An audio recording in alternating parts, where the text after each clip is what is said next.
Behind these garage doors is a custom-built Volvo that's won so many prizes, they fill an entire room. But what even is this car?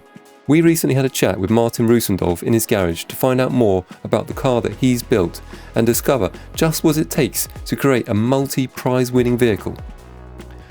The first thing you need to know about this car is that it's taken Martin over 5,500 hours to build.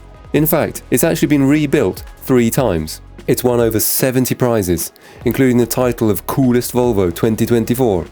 And how much did it cost? Well, it's actually less than you might think. We'll get to that later.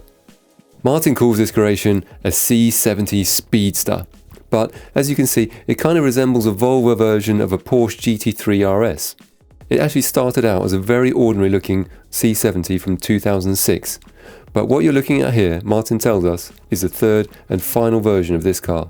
The first was red, followed by a chameleon vinyl wrap, which had a rather unfortunate accident with a Badger.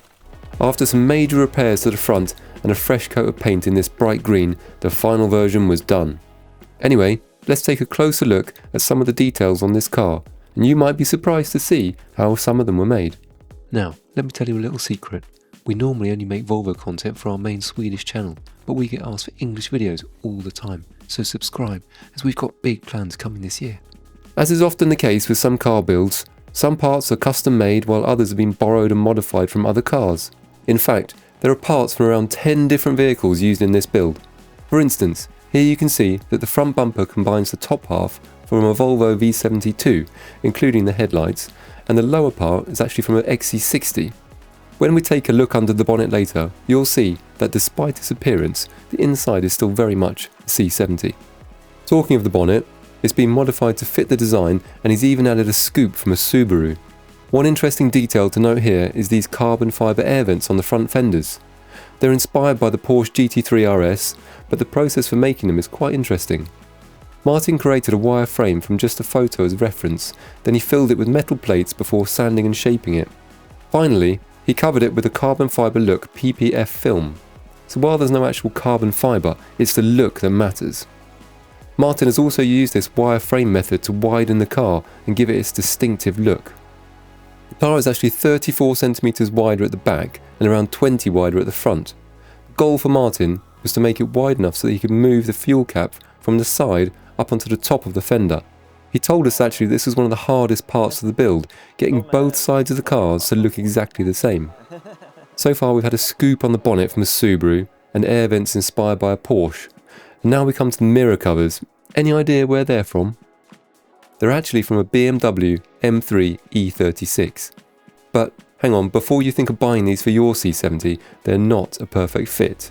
The base is the original, but it's been blended with the mirror housing from the BMW, with the line of the mirror following all the way through to the front of the car. Along the side here are these massive air intakes, which are actually purely for aesthetics. The covers, you can see here, have been 3D printed. The doors actually still open with the original handles, but they're a little hidden under the widened door panels.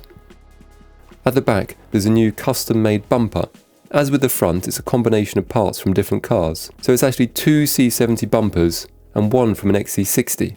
Although the rear lights are from a C70, they've been switched out to the facelift version from 2010 to 13.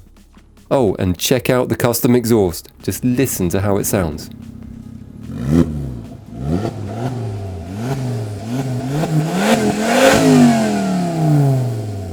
Of course, the rear would not be complete without this huge spoiler from a Toyota Supra Mark IV. Below that is a smaller spoiler from a Volvo 850R, integrated into the boot lid. Now let's take a look at the transformed interior. The top part of the dash is actually taken from a crashed V70 from 2012. It's been upholstered with a self-adhesive fabric material along with the door panels and centre console. The dash rings have also been customised and given a green wrap to match the car, while other parts have been given a carbon fibre wrap. Martin actually compared the original seats on the C70 to a park bench, so he swapped them out for these rather nice seats taken from an XC90R design. He's even made his own floor mats to match the rest of the interior. The steering wheel, that's from a V70. Now, let's take a look under the bonnet. You might be surprised to find that it's all quite original under here, with just a few touches to tidy things up and a cover over the space created by the new bumper. The engine is still the original. Now, how much do you think it costs to build a car like this? Martin tells us he's done almost all the work himself, which helps to keep the cost down, but the materials, including the initial purchase of the car, add up to around only $20,000. The original car was cheap, and Martin sources many of his parts from scrapped vehicles, plus he receives some support from sponsors. However, if you were to factor in all the hours he spent on the car, well, that would certainly raise the price. If you want to see the full interview in Swedish, jump over to our main YouTube channel.